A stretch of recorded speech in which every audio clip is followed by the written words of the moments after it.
It is an incontrovertible fact that carbon dioxide is critical for all organic life.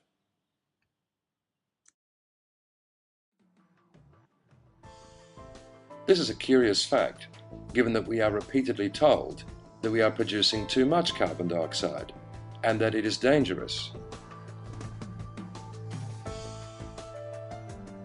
Perhaps even more curious for farmers who are aware that plant yields improve by up to 40% in an environment of enriched carbon dioxide.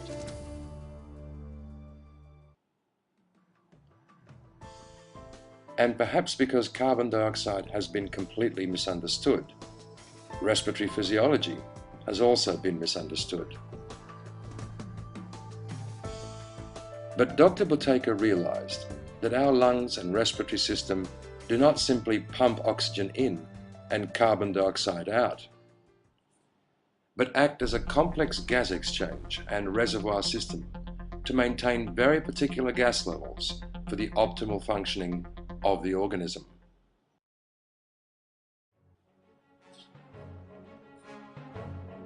At first, Dr. Buteyko was perplexed. How could the whole of clinical medicine have missed this? Actually, it hadn't, at least not completely. Some of the founding fathers of modern scientific medicine knew of the importance of carbon dioxide. Medical scientists such as Bohr, Foster, Henderson, Hope Seyler, Magnus, Maischer, Pfluger, Spallanzani, and Zuntz. Here's what the Encyclopedia of Medicine says on the subject of carbon dioxide.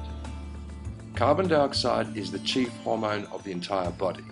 It is the only one that is produced by every tissue and that probably acts on every organ. And carbon dioxide is, in fact, a more fundamental component of living matter than is oxygen. Yandell Henderson, Encyclopedia of Medicine, 1940.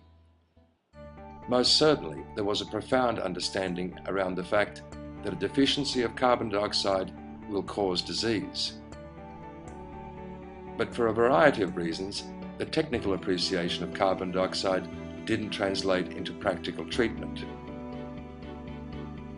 With the exception of clinical work done by L.J. Henderson and a few others who used it therapeutically with spectacular success. But they met with tremendous professional criticism from the emerging patent drug medical advocates who obstructed and suppressed their work. It was as though a decision had been made at the highest echelons that all advances in medicine would only arise from drug and surgery-based interventions. All other ideas, regardless of their scientific validity or positive results, would be crushed. And this is what happened. These days, carbon dioxide is commonly considered a waste gas or even a pollutant.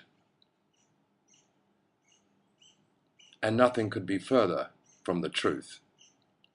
It turns out that carbon dioxide regulates the organism's uptake of oxygen. This paradoxical principle is known as the Bohr law and was discovered at the turn of the century by the Danish physiologist Christian Bohr. Carbon dioxide in the form of carbonic acid is also the main regulator of the organism's pH, or acid-alkali balance. Carbon dioxide also regulates the aperture of all vessels, including brain vessels, bronchivessels, and heart vessels, because of its effect on smooth muscle tissue. From a systems point of view, carbon dioxide regulates the respiratory, cardiovascular, digestive, nervous, hormonal, and immune systems. Therefore, a deficiency must cause dysfunction in one form or another. At this point, a serious question arises. How can a single substance play such a diversified role?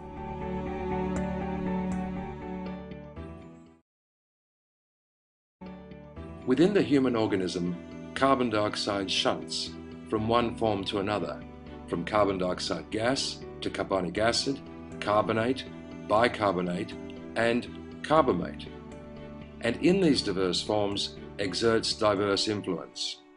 Even biochemists find describing its attributes and actions in simple terms more than challenging. An obvious question arises: how might we accumulate carbon dioxide, and what is the mechanism? More importantly, how can we tell if we have a deficiency of carbon dioxide? Dr. Buteyko's research showed that our breathing pattern determines our level of carbon dioxide. And just like body temperature, pulse, and blood pressure, there are physiological textbook norms for respiration, wherein a significantly higher or lower value is indicative of disturbance. The norm, or ideal, for body temperature is 98.6, for pulse 60 to 70, for blood pressure 120/80, and the norm for respiration is 3 to 4 liters per minute. If we breathe or ventilate above this amount, our levels of carbon dioxide will fall, eventually resulting in an accumulated deficiency. It was obvious to Dr. Buteyko that those suffering with chronic disease overventilated or breathed above the recommended norms.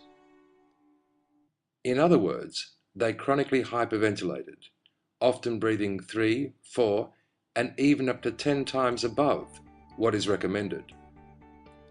And this was the cause behind their low level of carbon dioxide and subsequent chronic disease. To this day, we never ever see a person who suffers with any kind of chronic disease who breathes within the recommended norms of 3 to 4 liters per minute. They all, without exception, chronically hyperventilate or overbreathe.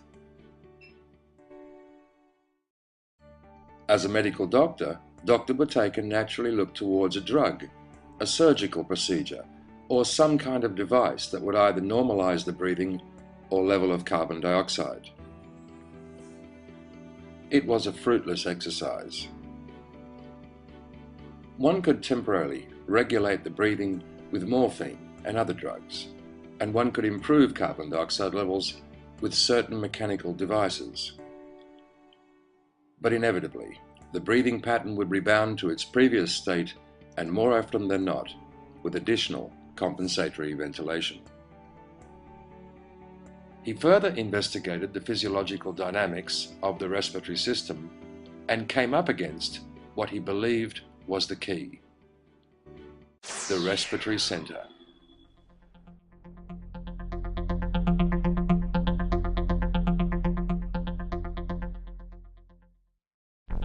The respiratory center is located in the medulla oblongata part of the brain, and this little understood gland regulates our ventilation.